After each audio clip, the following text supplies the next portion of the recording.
Intermotive has something great for the Dodge Charger. Introducing the Police Interface module for the Charger Pursuit vehicle. We already have the PIM for the Ford Interceptor, and now we have it for the Charger Pursuit. As for features, first and foremost, the PIM locks the gun rack and trunk. It also mutes the vehicle chimes. In addition, the PIM allows for custom programming of the auxiliary switches.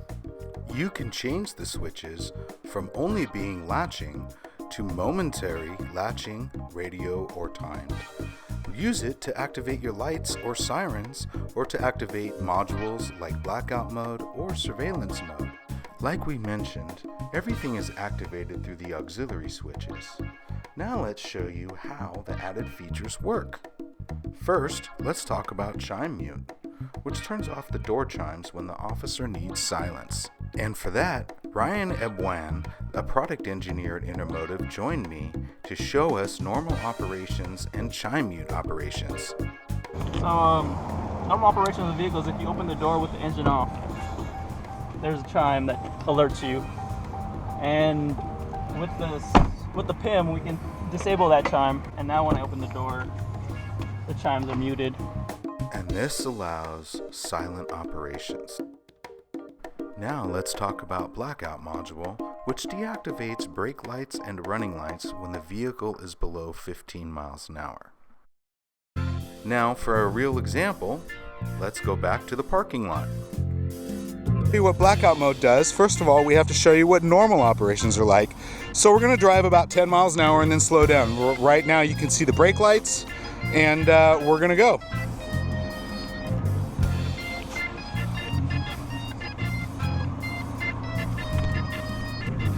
And you can see the brake lights come on and they slow down.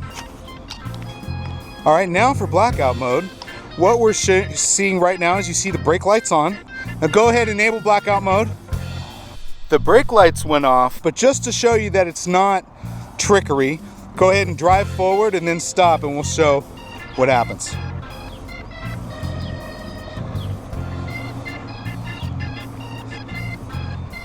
And as you see, he's stopping and there's no lights, allowing the officer to operate without lights whenever they need it. Now, let's talk about Surveillance mode. And for that, we have to go back into the parking lot and show you how it works. Let's say an officer is doing some paperwork and they're concentrating on that. Their windows are down, they're on the side of the road. If something or someone sneaks up behind them and gets within a few feet of the bumper, the surveillance mode enacts. It starts to alert the driver, it locks the doors and rolls up the front windows, giving the officer peace of mind. Now let's see it work, and for that we have to go back into the parking lot and simulate real-world circumstances as if someone was walking up toward the vehicle. So I start to walk, get a little bit closer, you get pretty close. As you notice, lights start going on and the windows rolled up and the doors locked. Ryan is safe inside. Say hi, Ryan. Let's see it again from inside the vehicle. So as soon as the robot just picks something up, it'll roll up the window, unlock the doors, and you hear the chime to alert the officer, giving him time to react to anything behind them. Thanks, Ryan. So PIM is the interface that locks the gun rack in the trunk and it mutes the door chimes. It's also available with Blackout mode and Surveillance mode. For more information, visit www.intermotive.net or call 1-800-969-6080.